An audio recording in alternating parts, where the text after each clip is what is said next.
Well, Merry Christmas, everyone. I hope you had a happy and safe Christmas. And as we approach the new year as well, this is our final round recap for 2024.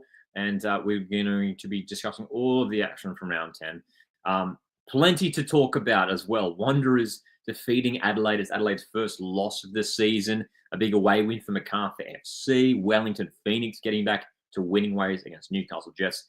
Central Coast Mariners hosting Auckland FC, and Auckland bouncing back with a big 4-1 win. Sydney FC defeat Melbourne Victory in the Big Blue 3-0 with a controversial sending off for Zinedine Machash. And Western United today defeated Brisbane Raw 9 games into the season, still without a win. There's a lot to talk about from all of the games. We're going to be going through one at a time over the next hour. Great to have you all joining us here for our live round recap that we've been doing each and every Sunday evening. And we're obviously in the funny week between Christmas and New Year's, but it's great to have the A-League football here to keep us company. Still one more fixture before 2024 wraps up. We've got Mariners taking on Melbourne City in just a couple of days' time, so we've got a few games coming up just around the corner as well. Frenzy Rabbit, good to see you here in the live chat. Says some big results this week. Absolutely. Look, we just about every week there's an upset or two.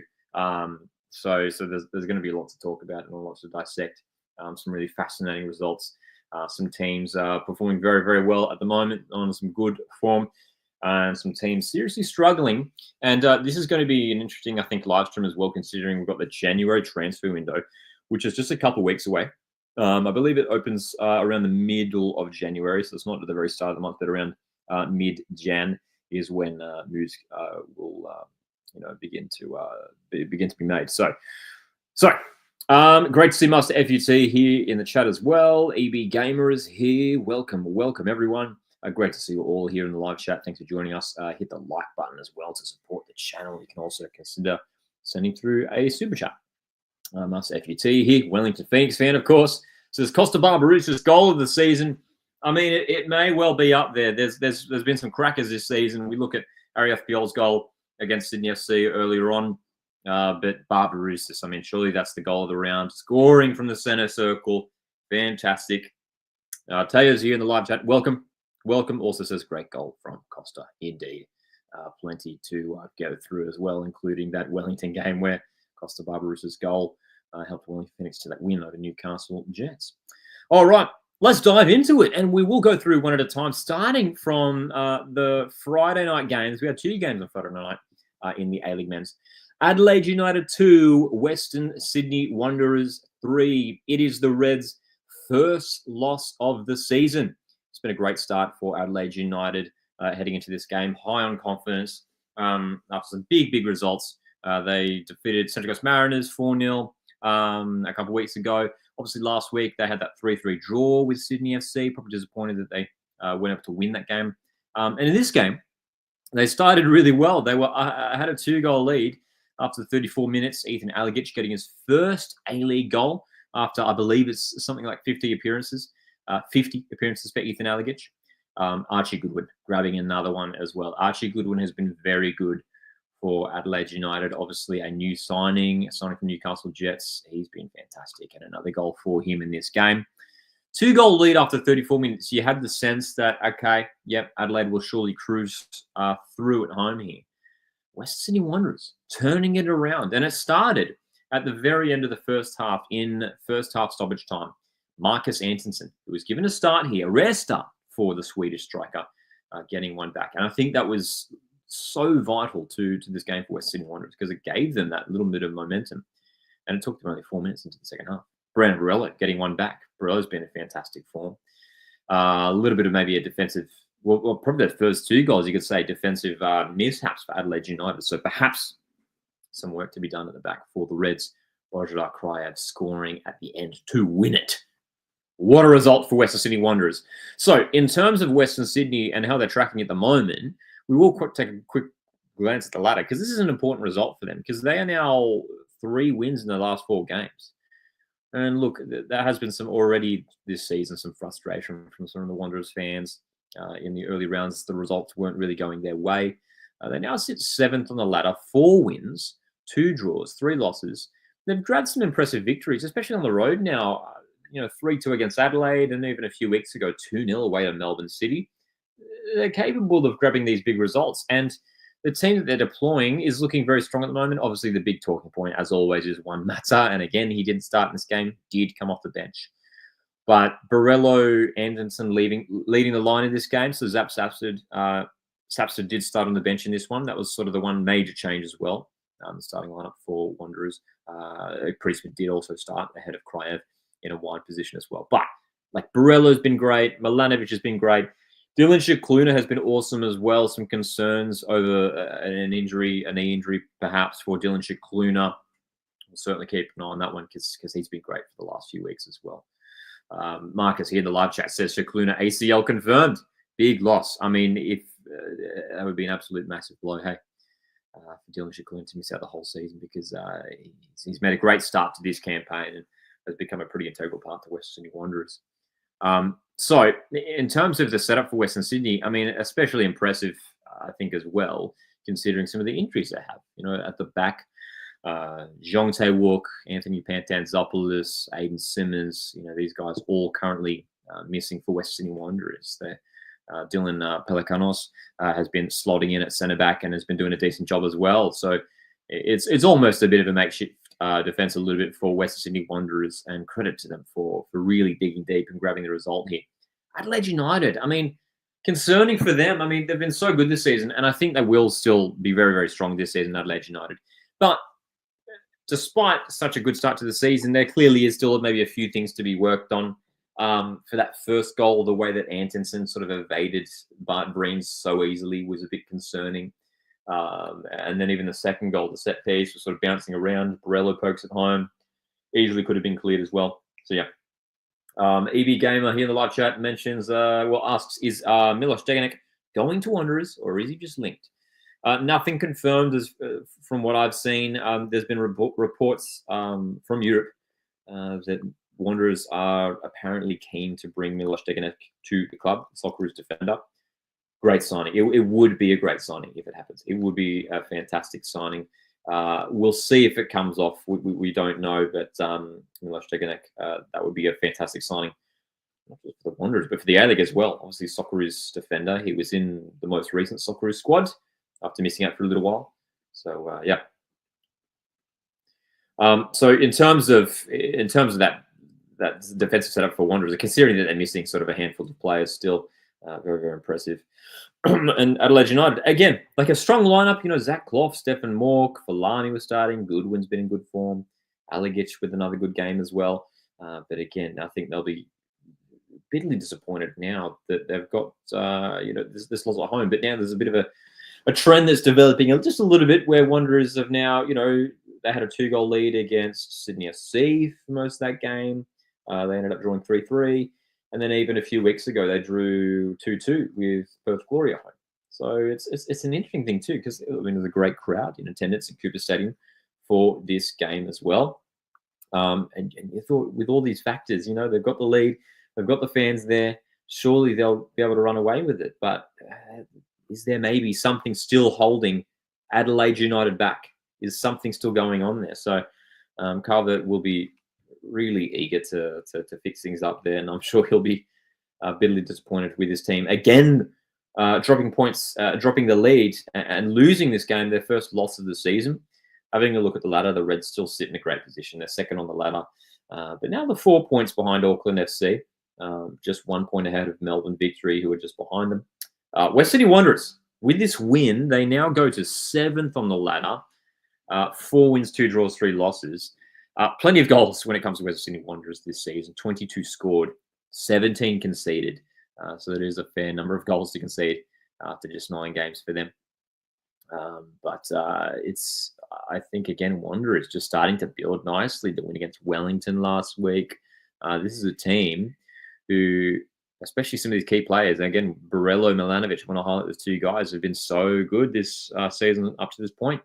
Very, very good. And if they can keep this up, if they can, if they do manage to bring in someone like Milos Degenek, which would be awesome, and just sort of solidify things at the back, this is a team who could really make inroads into the top 6. So one to certainly keep an eye on. EB Gamer here in the live chat says the Sydney Derby in February next year will be electric, as it always is. But at that point in the season, it could be a really important one. Looking at the ladder now, Wanderers sit 1 point ahead of the Sky Blues. So very, very close at the moment, and it could well be close come February. So, yeah, we'll certainly keep an eye on that one, that's for sure. But hey, a 3-2 win for Western Sydney Wanderers. Huge result for Alan Stadgich's side. And, of course, that red card as well. Harvey's mentioned it in the live chat. Yep, the red card to Alan Stadgich at the end there. I think he was sort of saying in his press conference afterwards that he was just... He'd left his technical area, I believe, but to sort of check on the welfare of his player, Dylan Shakluna, who was down. But was already on a yellow as well. So got a second yellow and was sent off. And it was pretty funny watching it too. He was like, I'm pretty sure when you get a red card, right? Like, I don't know if this is like, you know, if strictly coaches have to like go up into the stands or into the sheds or whatever. But he was sort of just like chilling in the tunnel. Like he didn't want to leave. People were telling him to leave. So Alan Stadgich will not be there will not be on the sideline, at least for Wanderers matchup with Macarthur on New Year's Day. So great result for West Sydney Wanderers. They'll be looking to keep that winning run going as they host Macarthur FC on New Year's Day. Let's talk about the Bulls because they were good in their 3-0 win over Perth Glory. An important result for the Bulls, who have had some mixed form, you know, over the past month or so now.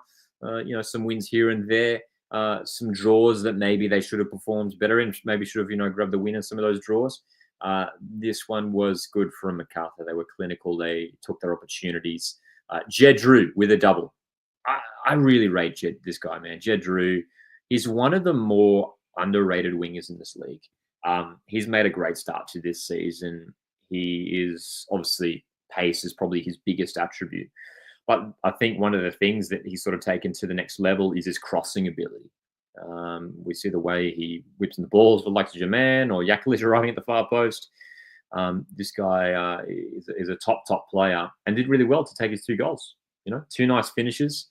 And Perth Glory just, again, calamitous defending at the back. I think it was Riley Warland who was at fault for, I can't recall now if it was the first or second goals. One of those goals that Jedru scored and just, you know, completely missing the flight of the ball, just a sort of a long ball over the top. And all of a sudden, Macarthur in behind. It's just, again, highlighting the sort of the frailty in Perth Glory's back line, which, you know, they've been chopping and changing in recent weeks, but it's still not quite coming together for them. Arief Piol with the 3rd goal in the second half. But it wasn't Perth Glory's worst performance of the season. Having a look at the stats, Glory managed to rack up 15 shots, but just 3 of those on target. They did have less possession in the end as well. But again, it's a lack of confidence. I'm concerned for Perth Glory this season. Obviously, David Zrilich with that win last week, Perth Glory grabbing that 1-0 win against Brisbane Roar last week. There was maybe a sense that, like, can they sort of build on that and get a win here at home against Bulls? But yeah, this is going to be a difficult season for Perth Glory, that's for sure. Nicholas in the live chat, thanks for joining us, asks, should Taggart look for another club? I mean, it's an interesting question.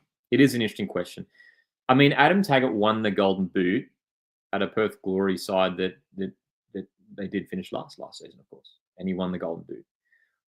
But this season, he has been far too quiet. It's not necessarily his fault. He's not receiving the best service.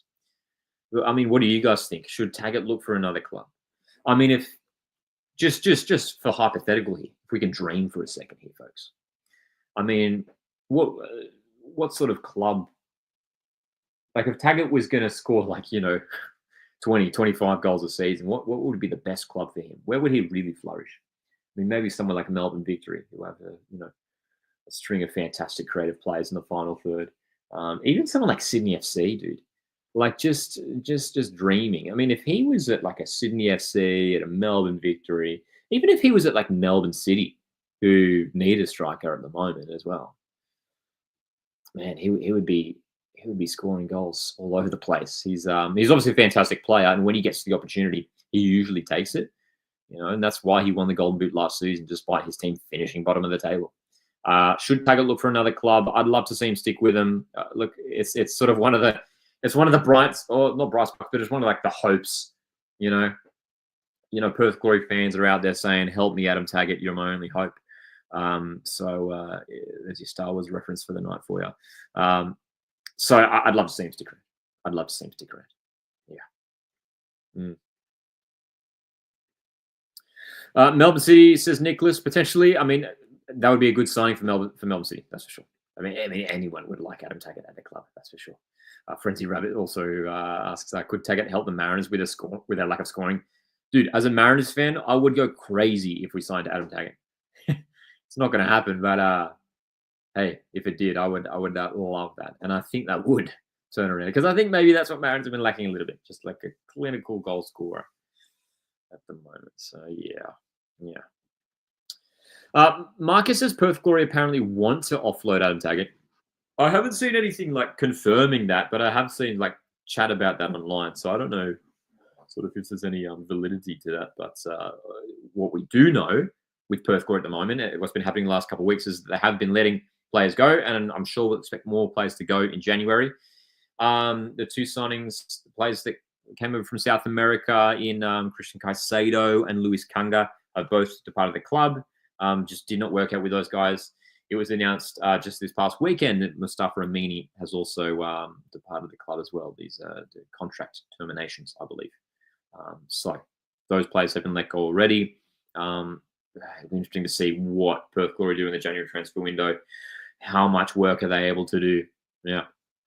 It's a really concerning sort of situation at the moment for Perth Glory as well. I mean, even just looking at that lineup for this game, like Taggart starting there, obviously, look, terrible injury to David Williams. Hopefully he's, it's not too bad for him. He sort of got his legs stuck in the turf and it did not look good for the A-League veteran.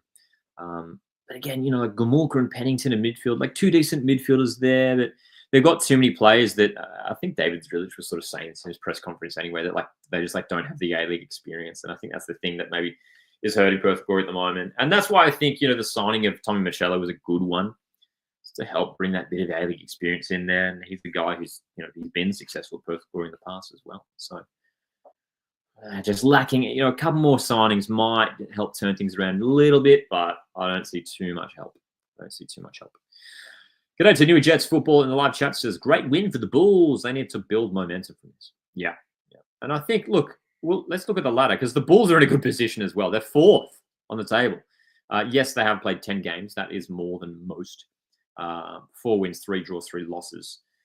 But they do sit in a very nice position at the moment. And that game against Wanderers, that derby, Western Sydney derby in a few days' time, New Year's Day, going to be a really, really important game. Really, really important game. Thanks, everyone, for joining us here for tonight's live A-League Round 10 recap. We're doing these every Sunday evening.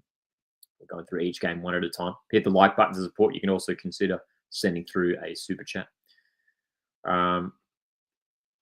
What else are we saying here? EB Games also saying Perth Glory was one of the sides competing to be first on the table with their amazing transfers, such as Josh Risdon, Brandon O'Neill, Adam Taggart. Yeah, experienced players as well. Brandon O'Neill, that is, has been out with injury for a little bit. Was he on the bench for this game? He wasn't on the bench, but I believe he was included in the initial team sheet. He should be back soon.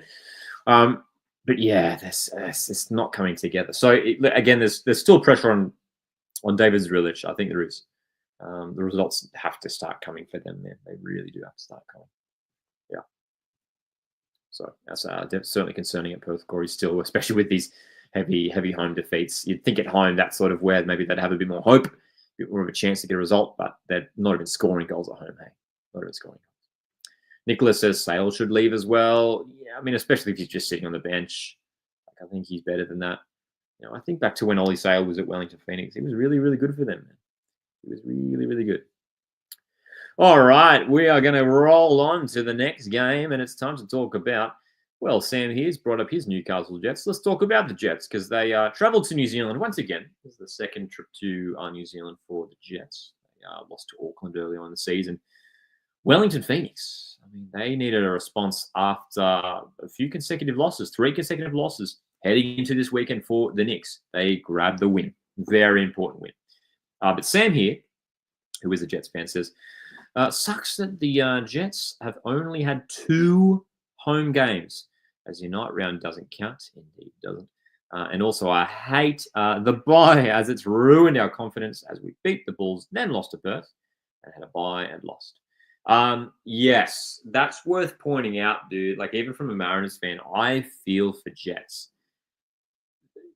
They have literally had 2 home games, and we're about to enter 2025, and they've had 2 home games this season at their home stadium. It's just incredible. They lost both as well, against Melbourne City in round 1 and against Adelaide a couple of weeks ago. And since then, they've had, like, in that time, in this first few months of the season, they've had 2 trips to New Zealand. They've had a trip to Perth, and they've had 2 byes. So it's been a real difficult start to the season for Jets in terms of, like, the travel and maintain momentum.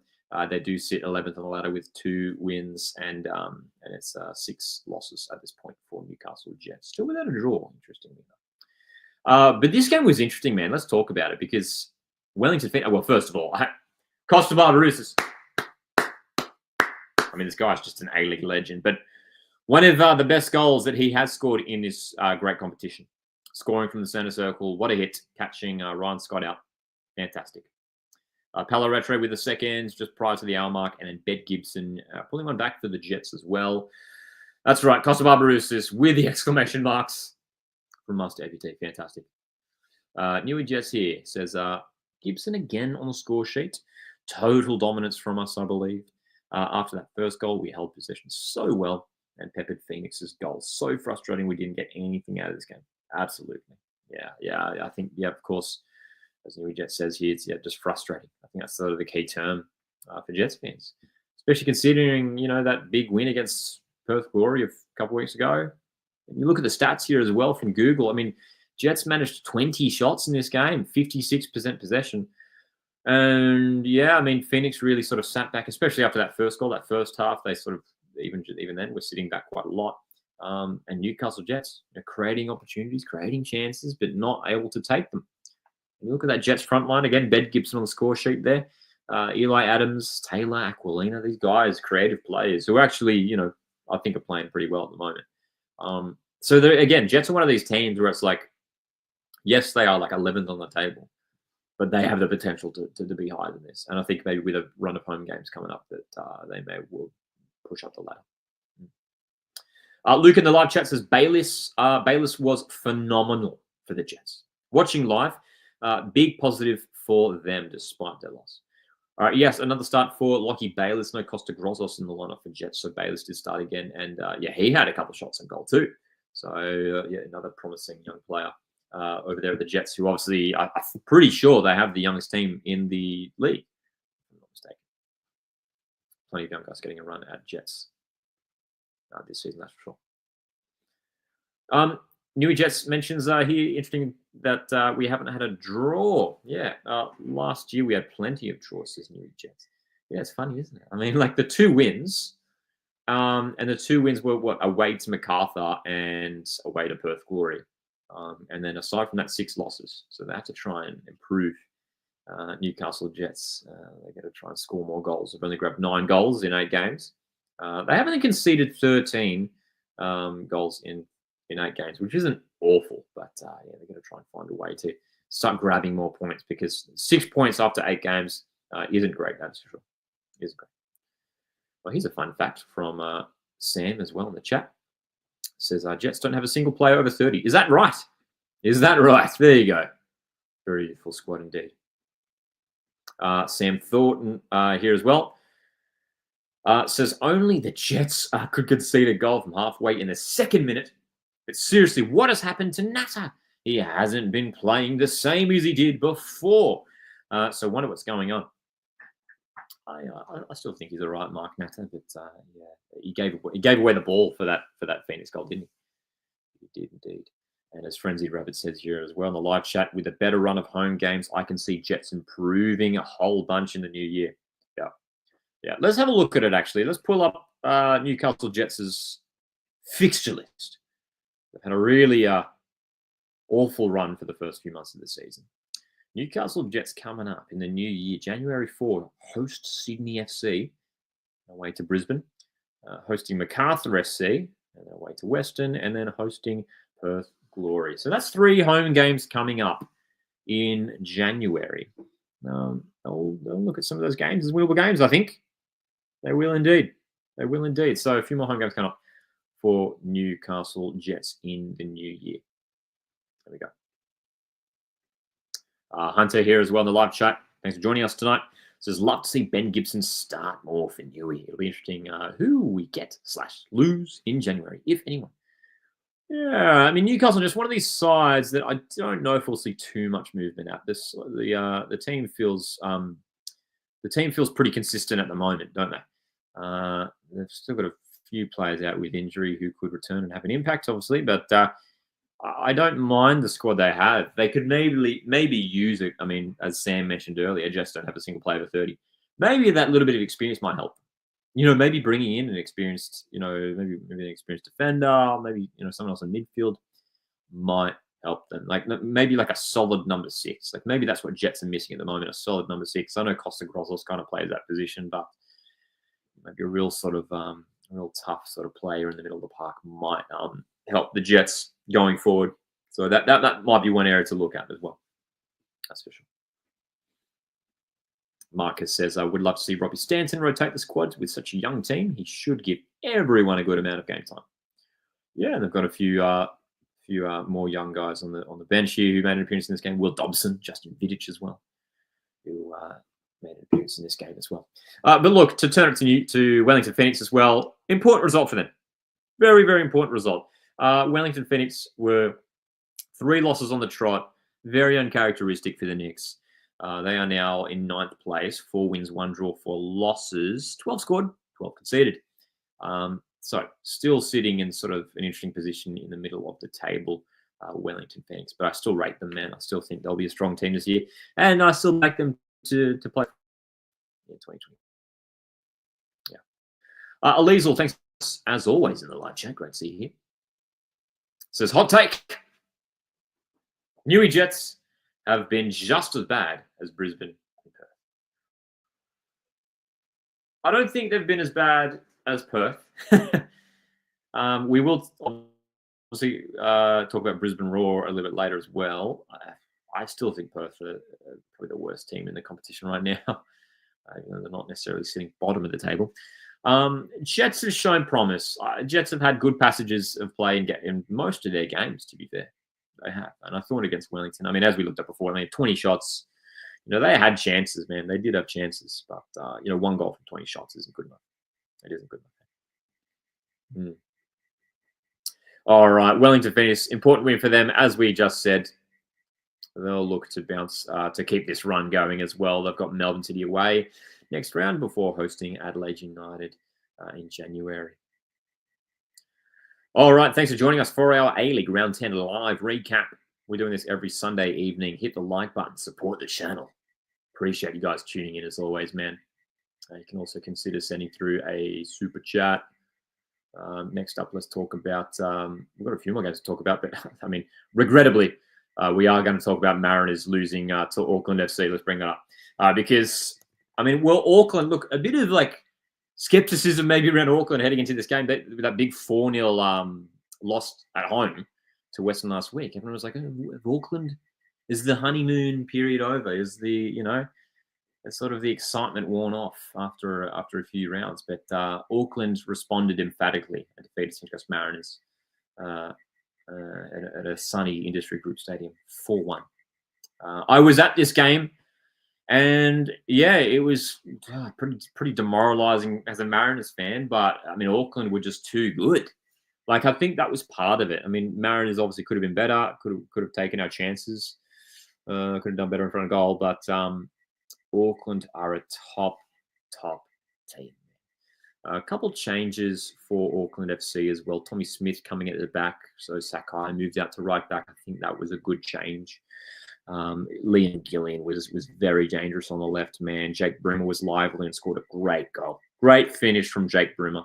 Great finish. Yeah, man. They're just too good, aren't they, Auckland FC? Frenzy says, excellent result from Auckland, indeed. And Marcus here says, lovely goals from both teams. Yes, McCalmont's goal was good as well. Says, sorry, Lockie, but Auckland, we're a level above you. Yeah, I think that's the way we can look at it. Now, look, looking at the stats, I mean, shots were even. 9 shots for either team. Mariners with more possession as well, 61% possession. And look, Auckland had a 3-1 lead at halftime, and they sat back in the second half. They sat back. But, I mean, Auckland are very, very good at staying compact in that defensive block, that sort of that 4-4-2, even going to back 5 as well. They're just a top team defensively, and the reason why Mariners had that much possession, 61%, is because they sat back and were happy to let Mariners control the play. But for Mariners, it was a lot of just knocking it around the back. I mean, Mariners had almost double the number of passes that Auckland had. Occasionally getting it into dangerous positions, but again, lacking that quality. It's the thing that's hurting the teams at the bottom of the table at the moment. Just lacking quality in front of goal, and teams who are at the top, the likes of Adelaide, Victory, and Auckland, when they get in the box, they take their chances, and that is why they are towards the top of the table. Sam here says Auckland's attack finally clicked. Each game has been super frustrating. That's worth pointing out, Sam. That is worth pointing out. This was like an emphatic win for Auckland FC, and we haven't really seen an emphatic win from them where they have been like clinical in front of goal. A lot of sort of like 1-0, 2-0 wins, some narrow ones, but 4-1 here. This was a really, really good response from Auckland FC after losing last week. Sakai, Brimmer, May, and Rogerson amongst the goal scorers. Yeah, man. So they're going to be a top team. I think that loss last week against Western, I think we've learnt now is just sort of going to be like a one-off. You know what I mean? A one-off. James, thanks for joining us as well. Great to see you here. James says Mariners looked better in the second half.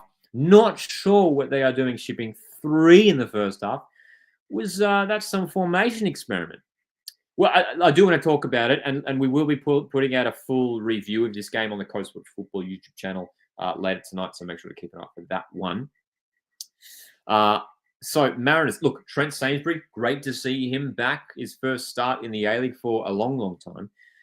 Back 3, Sainsbury was playing centrally. Kaltak to the right, Paul to the left. Rue and Miragas as sort of the 2 wing backs. When the team was announced, I was like, this looks great. This looks awesome. It was an exciting lineup. It was an exciting team sheet. I was like, Sainsbury, Kaltak, Paul at the back. I like it. We're going to be solid, man. We're going to hold Auckland out. But Mariners were just falling apart, especially in that first half of the back. Even Kaltak making some errors. And Trent Sainsbury, who we love Trent Sainsbury, the captain of this club, a legend of the club. He has returned. And it's so good to see him back from injury. But he, I think, struggled in that first half. The headed goal from Sakai, Sainsbury maybe could have done better to get up and challenge for that ball.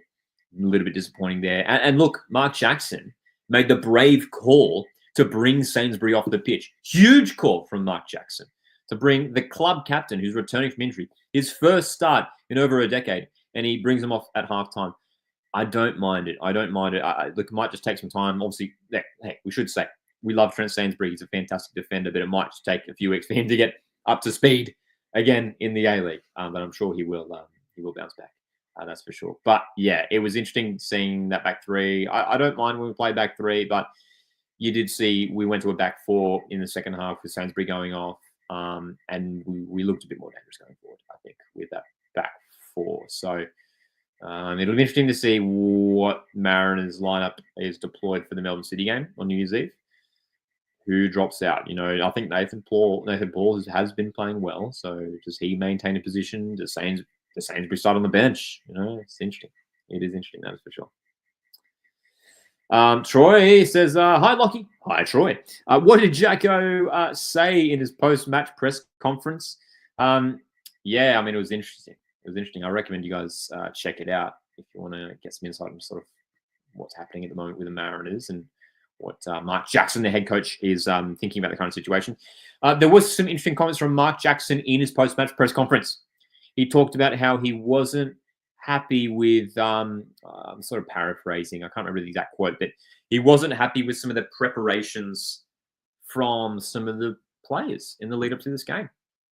Look, obviously it was Christmas Day, a few days prior to this match, and players had Christmas Day off, as far as we're aware. And it sounded like some players didn't prepare properly for this game. And obviously, Christmas, it's great, I think, for clubs to let players, have the break for the day and celebrate with family and friends, and, relax for a bit. But at the end of the day, these guys are professional footballers, and especially with the situation the Mariners are in, we're going to make sure we are heading into games, fully fit, fully focused, and wanting to get a result. And yeah, we weren't at it in this game once again, unfortunately. So it was interesting from Mike Jackson, but yeah, I recommend you guys check out the press conference. It's on the A-League's website, of course. So Mariners 1, Auckland FC 4. Disappointing result from Mariners' point of view. Auckland FC, man, they're too good. Top of the ladder still, Auckland FC. 7 wins, 1 draw, 1 loss. 16 scored now, and just 8 goals conceded. They have the equal best defense in the league alongside Melbourne Victory. 22 points. So they are 4 points clear, top of the table. Too good. Too good, Auckland FC. Hey, let's talk about the next game, because I do want to touch on the Big Blue. I do want to talk about the Big Blue. There's a lot to talk about. We've got a couple more games to talk about. But I guess it is the big one as well. This was the game of the round in a way. I mean, obviously with 2 of the biggest teams in the land playing each other. Sydney FC 3, Melbourne Victory 0. Huge result for Sydney FC. What did you guys make of this one? And also, red card, yes or no? I mean, that's the big talking point, right? Red card, yes or no? Was the decision the correct one? Are you sending Zinedine Machash off for that challenge?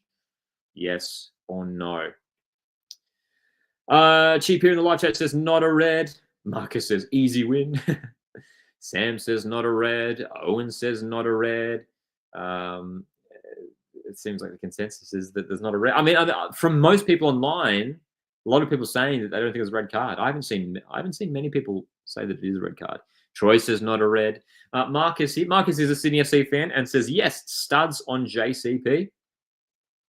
James says red card was a bit harsh, but probably to the letter of the law. Yeah, look, it's an interesting one. I think in a way you can pause the frames, and it doesn't look good if you pause the frames, and the studs are a bit high. But it's one of those tricky ones where he sort of bounced off the ball and sort of collided with the leg of Courtney Perkins. It's not one of the worst red card decisions we've seen in the A-League. I will say that.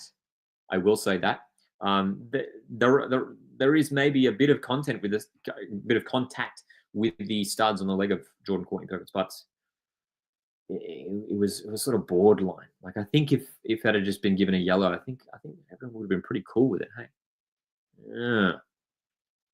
Liverpool fan says that Machash red was incredibly harsh. He stepped on the ball, lost balance, and all unintentionally. From that point, Victory was screwed, to be fair. Yeah, and look, I think that did affect the game for Victory. I do want to say credit to Sydney FC. They were good in this game. And 3-0, great win for them. Joe Loddy was fantastic. But I think the red card did affect the result. That red card comes in the 16th minute. 16th minute. Sydney FC had a 1-goal lead at that point. Zinedine Machash is still on the field at that point, and from the remainder of the game, of course. I think the result is maybe a bit different. Victory, credit to them, did well to push in the second half. It was Bruno Fornaroli who came on at the break. Santos was on as well. Jing Reese came on. They did try to chase the game, but it just ran away from them. I mean, Joe Lolly grabbed the second goal in the first half, and Jaden Kucharski chipping in late as well. So, look, I mean, it's an important win for Sydney FC too, because they have obviously been struggling with inconsistency in recent weeks, a couple of losses and a draw lately, but this win sort of gets them just back on track. They are in 8th position, 4 wins, 1 draw, 4 losses. Melbourne Victory still in a great position, we should say. They've got 5 wins, 2 draws, 2 losses. And I mean, even conceding 3 goals in this game, they still have the equal best defense in the league alongside Auckland FC. Chip says Victory had some real flashes of brilliance despite being a man down. Casey here says, I think them playing NSYNC's Bye Bye Bye while Machash was being sent off was peak A-League. Definitely not a red. Dude, what a meme. What a meme. For those who don't know, that they did play Bye Bye Bye on the speakers at Allianz Stadium when Machash was sent off. Dude, hilarious. I don't mind it. Great banter, right? Great banter. Great banter. So yeah. Joshua says here as well, says Melbourne fans can complain about the red, but worse has happened to us on Australia Day when Wood got sent off for purely nothing. I remember that one, Joshua. I recall that one, and yes, I think that decision was worse. Yeah, that decision was worse. I've got some more comments here. Finn says not a red, no excessive force, and it wasn't reckless. Unlucky for Machash, and it ruins the game. I mean, good points there as well, Finn. Yeah, no excessive force, and it wasn't reckless. Yeah. Yeah. So, again, important result for Sydney FC. Luckily for Melbourne victory for them, they still maintain a decent position on the ladder. 2 points clear of Macarthur in fourth and have a game in hand on them as well. So, we are now 9, 8, whatever it is, 10 rounds into the season. Some teams have played 10, 8, 9. And the table is starting to take shape at the moment, isn't it? It is starting to take shape. It doesn't feel like, at least, I mean, you could just look at it based on points, but Auckland, Adelaide, Victory feel like the 3 strongest teams in the league. I think they deserve to be in that top 3. For me, Brisbane and Perth Glory are pretty far behind the rest of the competition. I even think Jets are still in the conversation for a push for finals. I know that might be a hot take, and even coming from a Mariners fan. But I think they are still a chance to turn things around, especially considering that they've got a whole run of home games coming up. But you look at the table from fourth, I'd even include Mariners and Jets maybe, from fourth even all the way down to 9th, 10th, 11th. All those teams feel like they could sort of chop and change over the next coming months. It really, really does.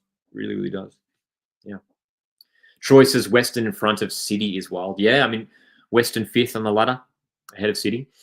We should note in that situation, City do have 2 games in hand on Western United. 2 games in hand. So that's worth pointing out. So Melbourne City could certainly jump up the ladder pretty easily in the coming weeks as well. Yeah. Marcus says Piscopo over Lolly. You're having a laugh, Lockie. I believe, Marcus, you're referring to the combined 11 that are put out yesterday. Well, look, based off yesterday's performance, you probably would put Lolly ahead of Piscopo, but I think Piscopo's been fantastic this season. I think he's been fantastic, but Lea Lolly's been great as well, obviously, as well. Lolly's been very, very good, and probably had his best game of the season last night. And obviously, that was another big talking point. Hey, I mean, Lolly playing like a striker position. No Patrick Klamala for this game, so Lolly was deployed in the central role and did pretty well. He did pretty well. He did all right. Liverpool fan does say that the loss is definitely a sign Victory needed a new manager ASAP. I mean, it'd be interesting to see if they do bring in someone. I think they're still okay. I think they're still all right, Victory. I think this result, I think they'll be okay going on from here. I don't think this will be like a start of a losing run or anything for them. But if Arthur Dillis can keep things rolling at Victory, I don't think they need to make any big drastic changes. Yeah. All right, we've got one more game to talk about. We've got some great questions coming in as well. Let's have a look at this one from Matthew. Matthew says, "Hey, Lockie, apparently the Mariners will be imminently sold. Thoughts? Will this bring change?" I mean, first of all, yeah, I mean, I hope it happens. Secondly, nothing's been confirmed. I don't think nothing's official, nothing's concrete. So don't want to get carried away. I don't want to get my hopes up or anything. But there's obviously a lot of chat online about it. And hey, we'll see if it happens. And hopefully it does happen. Will it bring change? Look, hopefully it just brings a bit more, I guess, financial flexibility for us. As we all know, I mean, Mariners, one of the sort of the, when it comes to the A-League, they don't have the resources of some of the bigger clubs in the competition. So look, hopefully it does happen and it'll all go smoothly. Yeah, we'll see. We'll certainly keep an eye on it, that's for sure. All right, so Sydney FC 3, Melbourne Victory 0. Another entertaining Big Blue clash.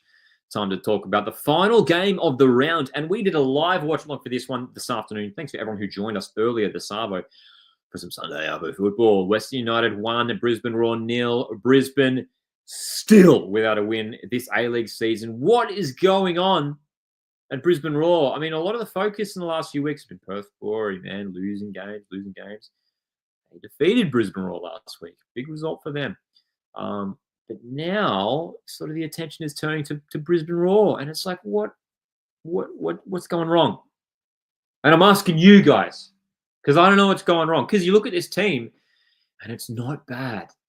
It isn't bad. If you think it is, I disagree with you. I think it's all right. Jay O'Shea is a top player. He still is. I mean, he's consistently Brisbane's best player week in, week out. Tom Waddingham, top young striker. I do rate Keegan Yelich. I do rate him. Jacob Brissett was lively in this game.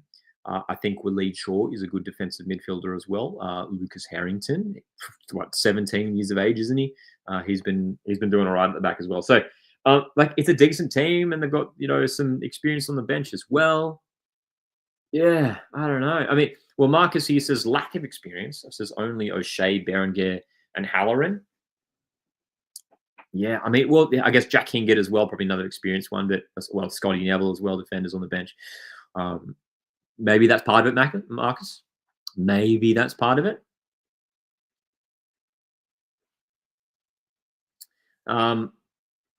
Matthew here brings up as well, Waddingham will be sold to Championship, apparently. There are some rumours. Yeah, there's been some reports that we've seen online that Thomas Waddingham is potentially reportedly receiving some interest from clubs in the English Championship. The clubs reported were Middlesbrough and Sheffield Wednesday. Certainly keep an eye on that one. And, I mean, that would be a blow, wouldn't it? That would be a blow for Brisbane because he's been one of their bright sparks this season. He's got 4 goals this campaign. If they lose him in January, I mean, I guess Raphael Strike comes in and plays that starting striker role, but yeah. Ruben doesn't have a distinct playing style. He somehow makes a team that's less than the sum of its parts. Interesting, Frenzy Rabbit. Interesting. I think the other thing I noticed today from Brisbane Roar, like watching the game, is sort of the lack of confidence in front of goal. There were a couple, Brisbane actually had a couple of really good chances in this game. Like, they weren't terrible. Having a look at the stats, I mean, 14 shots overall for Brisbane, just a 5 on target. But there was a chance for Keegan Yelich in the first half where he was through on goal. He was clear away, and that surely had to put it away. He surely had to finish it. And he either needed, the goalkeeper was coming out, Matt Sutton was coming out. He either had to sort of go low and hard under the keeper, or just dink it over the top. And he sort of just it's almost like a side-footed it sort of just straight into the keeper's hands. It was just one of those situations where that's your chance. That's your chance, Brisbane. That's your chance for a goal here, for it's a real highlight for you, and they're not taking the opportunities. And again, we keep saying it in this live stream, but it's again affecting these bottom teams. They're not taking their opportunities. Ben Halloran had a great chance at the end of the first half. He blazed over the bar from right in front. So yeah, really, really disappointing. Really disappointing. James says Western's keeper did a lot of heavy lifting. He was great. He was very good. Matt Sutton made a few very, very good saves in this game. That's for sure. All right, Frenzied Rabbit says the only hope Brisbane has is the new signings and hopefully the return of Henry Hall. Yeah, I mean, he's supposed to return on loan, and yeah, if they can get him back into the squad, that will be great because he's a top player. Thank you for that, Marcus. Appreciate that. We'll make sure to rectify that. Only Edits here says, I think we'll see lots of young players leaving to clubs in Europe, like Waddingham. For Brisbane, or across the whole A-League? I think for Brisbane, Waddingham's probably the only one who would probably be attracting interest overseas at this moment in time. But hey, we could well see a number of young players from across the league depart in January for Europe, which would be great. Would be great as well. Only Edits does mention some players from other clubs. Piol and Drew both scored this match day as well. Good for their numbers. Yeah, you're right there. Yeah, I mean, Jed Drew, again, we talked about him a bit earlier. Top player as well. Frenzied Rabbit here, again, with another comment in regards to Brisbane Roar, says, at the end of the day, we can talk about any number of issues. Every Brisbane fan who has followed the last decade can say it's the ownership running us into the ground. This does seem to be something that comes up a lot. I do see this sort of sentiment shared by a lot of Brisbane Roar fans online. Yeah, man, it may well be a factor. It may well be. I don't know. I mean, it could come down to that. It is just disappointing seeing this club that's, a decade ago were the best team in the country. They were so good. They were dominating. They were winning trophies a decade ago. And they've fallen to, I mean, this is potentially the lowest of lows for Brisbane Roar. I mean, they're 9 games into this season, haven't won a game, 2 draws, 7 losses. I think there's been some positives there for Brisbane. Like they've been in games for some of their matches, but it's not enough. They haven't shown enough. And now, like even in the watch long today, I said it. It's like it doesn't matter how Brisbane Roar played today. Like it doesn't matter if they put in a good performance. All that mattered was the result. All that mattered was the result, and they needed to get a win, and they didn't do that. They lost the game. And I think the one thing that we haven't talked about yet is their head coach, Ruben Zakovic.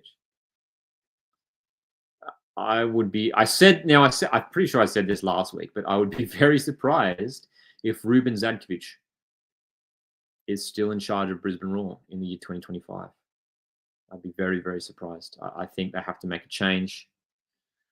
I actually rate Zakovic as a head coach. I remember when he was at Perth Glory a few years ago, and he actually did really well with a lot of weak squad, but like not a super strong squad. He did all right to bring them close to competing with finals.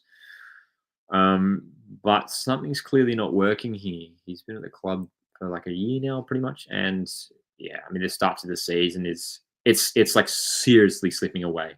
I mean, even just as it stands now, they are 12 points off the top 6. 12 points off the top 6. Just after 9 games. It's looking really, really rough for them. So I think they have to make a change, move on from Ruben Zakovic. Who do they bring in is another question as well. I mean, Marcus mentions Berisha here as well. I mean, I'd love to see it. I would love to see it. I keep saying it. Like, obviously, he's not an experienced head coach, as we know, but he has stated that he'd be keen to have a coaching gig in the A-League. Wouldn't that be fun? Like that, if I was a Brisbane Roar fan, I'd be stoked just for something different. Because at this point in time, you just like Brisbane Roar fans probably just like, oh, just give me anything. Just give me anything different. Just do something new. Do something crazy, I don't know, man. I don't know. But it is seriously slipping away from Brisbane Roar at the moment. They need to make a change, I think. And look, I thought I said last round recap last week that I think Ruben Zakovic should have been let go after the loss to Perth Glory, which I thought was an unacceptable result. And maybe the one thing saving Zakovic from losing his job was the time of year, like over Christmas time, not a good time to lose your job.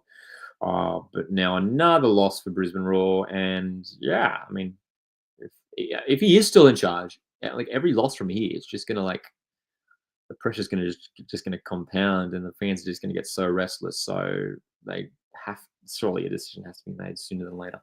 Yeah. It is worth bringing up this. James asks, was the Western penalty soft, though? Yep. Yeah, I think so. I think that was the sense. In the watch along, we all thought that as well. Most of us were saying no pen. It was one of those ones where it's just like sort of like a collision, like 2 players sort of colliding together. I don't think Bert Gilroy sort of stepped into the path of Thurgate. I thought there were 2 players sort of challenging each other for the ball. It was like a 50-50. Thought it was a very, very harsh call. I did think it was a very, very harsh call. Yeah. Matthew also says Brisbane could do with some players that know Berisha too. They could indeed. But look, Western United, hey, we should talk about the positives for them as well. A 3rd consecutive win for Western. 1-0 in the end, just that penalty to Hiroshi Basuki. Western, 5th on the ladder, 4 wins, 3 draws, 3 losses. Looking real good at the moment, Western United. Congratulations to them, man. They've been really good the last few weeks. Those away wins, man, just incredible results. The 4-3 against Sydney, the 4-0 win against Auckland last week, which is just a freak result. And then the 1-0 win here at home to Brisbane Roar. And the clean sheet, I think, will really please head coach John Aloisi as well. So there's a lot of positives at the moment around West United.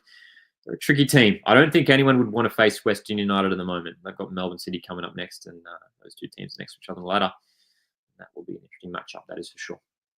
All right, we're going to tune off in about 5 minutes' time. So as we round off here, feel free to throw any last questions in the chat regarding anything across the A-Leagues.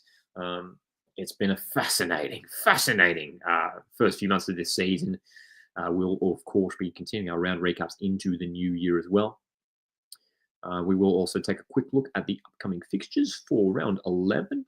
Well, it's around 11 and then round 12 next week as well. It gets a bit messy in January. We've got games all over the place, which is a good thing. Mariners take on Melbourne City on New Year's Eve before 2 games on New Year's Day. Auckland host Victory. Ooh, dude, that'll be a fun game to watch. Auckland Victory, 2 teams in the top 3. And then we've got a Western Sydney derby also on New Year's Day. Wanderers host Macarthur. And then it's technically round 12, kicking off on January 3rd. City host Wellington. Brisbane host Mariners. Perth Glory, another home game for them. They host Western United. That'll be an interesting one. Newcastle Jets back at home for their 3rd home game of the season, hosting Sydney FC. Victory host Wanderers. That'll be interesting. And Macarthur host Adelaide. Again, there could be goals in that game as well. So a lot going on. All right. Final comments and questions here in the live chat. Always great to have this conversation with you guys, man. It really is always great. That's why we do it. We're creating a community of like-minded football fans, A-League fans here. Here we go. Only edit says Noah Botic is rumoured to Hoffenheim and Nottingham Forest. Is that right? I haven't seen that. I'm sure, considering his age, he's still relatively young, Noah Botic. But there may well be some clubs looking at it. But wow, there you go. I mean, if that's true, that's exciting for him. Hunter says, who would you say is the player to watch for each club? Definitely seems to be Ben Gibson for Newey. Yeah, he's been good. I don't know if we can go through every one. Player to watch. Player to watch for each club. I think Piscopo's been very good at Victory. I think Archie Goodwin's in unreal form at Adelaide. He's dangerous at the moment as well. I mean, for Auckland FC, I'm a big fan of Liam Gillian as well. He's been great. He's been great. Costa's goal was crazy, says Harrison. Indeed. So it has to be gold around, I think. I mean, just scoring from the centre circle, just incredible. Always love to see those long-range goals. We almost got another one today as well. Jay O'Shea from an inside zone half too. Wasn't too far off it as well. Wasn't too far off it. Some exciting games coming up. And especially as we look, especially in the middle of the table, man, it's so tight. Plenty of teams shuffling around the middle of the ladder as well. Matthew says apparently Wanderers rumoured to get rid of Tay Wook. Is that right? I'd be surprised if they did. I mean, I know he's out injured at the moment. Yeah. Matthew says also rumoured with a player from Ruben Kazan, who's a central defensive midfielder. There we go. James, how many predictions did you get right this week? I can't remember my predictions off the top of my head, but probably not many. Let's have a look at the matches this week. Probably not many, dude. I don't often get many right. Adelaide Wanderers. Did I call a Wanderers win? I don't think I did. I did call Macarthur to defeat Perth Glory, so I got that one right. I did call Wellington to defeat Jets. I called a Mariners draw with Auckland, and we did not get that. What did I call for the Big Blue? I think I called Victory to win. We didn't get that. And I did call Western to defeat Brisbane. So I got a few right. I got maybe like 2 or 3 right. Maybe 2 or 3 right here. Gaming Bean asks, do you think Machash's red card was deserved? I say no. Best YouTuber, what's going on with Central Coast Mariners? Mark Jackson out? I definitely don't think Mark Jackson out. I've seen a couple of people saying that. I definitely don't think so. I think that's too early to suggest that. There's been so many factors surrounding Mariners' situation. I mean, so many players out with injury. That's something we should note with Mariners. There's so many top players who are out injured. I think Mariners still have plenty of time to turn things around. So I think we'll be all right. And I still have faith in Mark Jackson. But yes, we will be doing a full review of the Mariners Auckland game over on the new Coast Watch Football YouTube channel. Dedicated Mariners content over there. Hey guys, I appreciate you tuning in. I really, really do. We're doing this every Sunday evening, so make sure to join us here on Watch Football for your A-League live round recaps. Always great to hear from you guys and get your thoughts on the games. Next week's going to be huge too, because we've got a lot to talk about. We're going to be talking about 9 games next week. Well, almost 9. We're going to miss that on the Monday game from round 12. But there's going to be a lot to talk about next week, man, more than usual. So we'd love to see you guys join us next Sunday as well. Enjoy your upcoming week and Happy New Year, everyone. Happy New Year. Have a safe and great time, an enjoyable time, whether you're spending it with friends, family, or even alone. Who cares what you're doing? Have a fun time. Thanks, guys, for tuning in. I'll see you in 2025. Thank you very much. Cheers.